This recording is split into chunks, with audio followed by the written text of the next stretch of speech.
আসসালামু আলাইকুম। আজকে আমি একটি নতুন ভিডিও নিয়ে আসলাম। তো আজকে আমরা রয়্যাল বেঙ্গল টাইগার আঁকবো, যে কিনা সুন্দরবনে থাকে। তো আজকে আমরা ড্রয়িং এখন শুরু করি। বেশি কথা বলে ফেললাম, লেটস স্টার্ট দ্য ড্রয়িং। তো আমরা এখন ড্রয়িং করার জন্য চলে আসলাম। তো রয়্যাল বেঙ্গল আঁকতে আমি একটি শুরুতে 2B পেন্সিল নিয়ে নিলাম। তো এই কোম্পানিটির নাম লিপো। তো আমরা আজকে একটি সুন্দর বাঘ আঁকবো, সুন্দরবনের সুন্দর একটি টুকটুকে বাঘ। আমরা বাঘটির মাথা এঁকে দিলাম।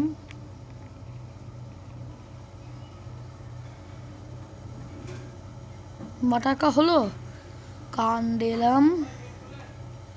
কান দেওয়ার পরে আমি পাশে আরেকটি কান দিয়ে দিলাম।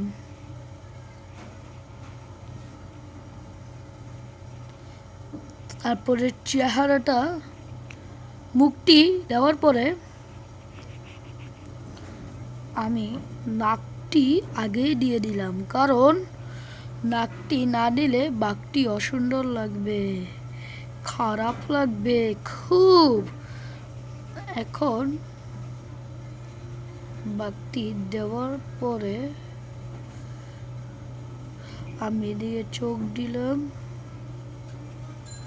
ছোট্ট করে চোখটি দিয়ে দেখলেন গাইস। তো বাঘটি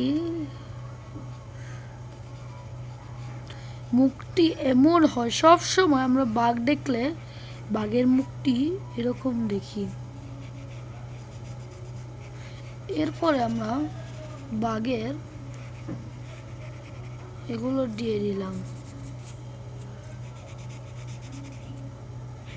যেগুলো কিনা বাঘের মুখেই থাকে।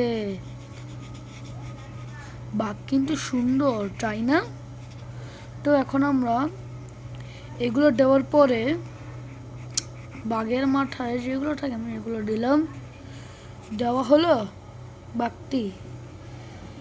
বাঘটি খুব সুন্দর না হলেও আমি আমার ভালো করেই আঁকছি।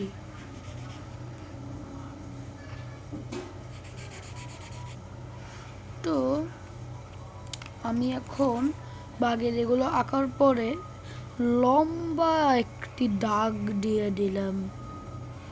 দেওয়ার পর বাঘের আরেকটি হাত আমি এভাবে দিয়ে দিলাম। দেওয়া হওয়ার পর আমি আরেকটি শরীরের পার্ট দিয়ে দিলাম। তো আমাদের জার্নি এখন এদিক থেকে হবে।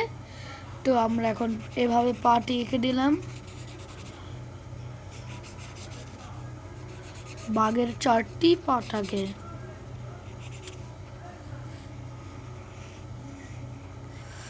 তো আমরা এদিকে আরেকটি বাঘের লেঞ্জাটি কালো করে দিলাম।